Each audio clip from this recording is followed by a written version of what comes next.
ಇನ್ನು ಸಂವಿಧಾನ ಬದಲಾಯಿಸಿದ್ರೆ ರಕ್ತಪಾತವಾಗುತ್ತೆ ಅಂತ ಸಿಎಂ ಸಿದ್ದರಾಮಯ್ಯನವರು ಹೇಳಿಕೆಯನ್ನ ಕೊಟ್ಟಿದ್ರು. ಸಂವಿಧಾನ ಬದಲಾಯಿಸಿದ್ರೆ ಈ ದೇಶದಲ್ಲಿ ರಕ್ತಪಾತವಾಗುತ್ತೆ. ಇದೇ ಒಂದು ವಿಚಾರಕ್ಕೆ ಸಿಟಿ ರವಿ ಅವರು ಪ್ರತಿಕ್ರಿಯಿಸಿದ್ದಾರೆ.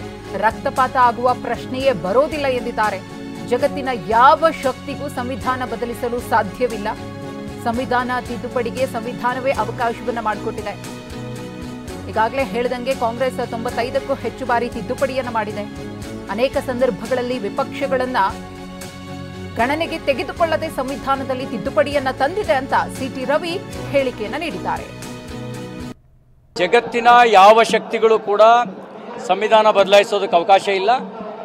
ನಮ್ಮ ಭಾರತ ಸಾರ್ವಭೌಮ ರಾಷ್ಟ್ರ, ಸಂವಿಧಾನ ಬದಲಾಯಿಸುವ ಪ್ರಶ್ನೆ ಇಲ್ಲ. ತಿದ್ದುಪಡಿ ಮಾಡೋದಕ್ಕೆ ಸಂವಿಧಾನವೇ ಅವಕಾಶ ಕೊಟ್ಟಿದೆ. ಕಾಂಗ್ರೆಸ್ಸೇ 95ಕ್ಕೂ ಹೆಚ್ಚು ಬಾರಿ ತಿದ್ದುಪಡಿ ಮಾಡಿದೆ. ತಿದ್ದುಪಡಿ ಮಾಡೋದಕ್ಕೆ ಸಂವಿಧಾನದಲ್ಲೇ ಅವಕಾಶ ಇದೆ. ಬದಲಾಯಿಸುವ ಪ್ರಶ್ನೆ ಇಲ್ಲ, ಬದಲಾಯಿಸುವಂಥ ಅವಕಾಶ ಯಾರಿಗೂ ಇಲ್ಲ. ರಕ್ತಪಾತ ಆಗುವ ಪ್ರಶ್ನೆಯೇ ಬರೋದಿಲ್ಲ. ಮತ್ತು ಕಾಂಗ್ರೆಸ್ನವರ ಶೌರ್ಯ ನಾವು ಕಂಡಿದ್ದೇವೆ. ಭಾರತ ವಿಭಜನೆಗೆ ಮುಂಚೆ ಕಾಂಗ್ರೆಸ್ಸಿಗರು ಹಿಂಗೆ ಹೇಳಿದರು, ನನ್ನ ದೇಹ ತುಂಡಾದರೂ ದೇಶ ತುಂಡಾಗಕ್ಕೆ ಬಿಡಲ್ಲ, ತುಂಡು ಮಾಡ್ತೀವಿ ಅನ್ನೋರನ್ನ ಕತ್ತರಿಸಿ ಆದರೂ ದೇಶ ಉಳಿಸ್ಕೊಳ್ತೀವಿ ಅಂತ ಹೇಳಿದರು.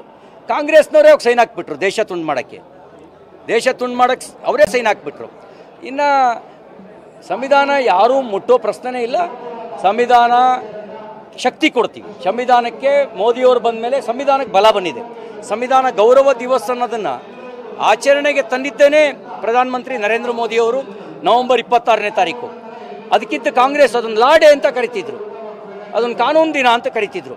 ಕಾಂಗ್ರೆಸ್ಸು ಅಂಬೇಡ್ಕರ್ ಅವರಿಗೆ ಅಪಮಾನ ಮಾಡಿದೆ, ಸಂವಿಧಾನಕ್ಕೂ ಅಪಚಾರ ಬಯಸಿದೆ. ಸಂವಿಧಾನಕ್ಕೆ ಬಲ ಕೊಡೋ ಕೆಲಸವನ್ನು ಭಾರತೀಯ ಜನತಾ ಪಾರ್ಟಿ ಮಾಡುತ್ತೆ. ಅಂಬೇಡ್ಕರ್ ವಿಚಾರಧಾರೆಗೆ ಬಲ ಕೊಡೋ ಕೆಲಸವನ್ನು ಭಾರತೀಯ ಜನತಾ ಪಾರ್ಟಿ ಮಾಡುತ್ತೆ.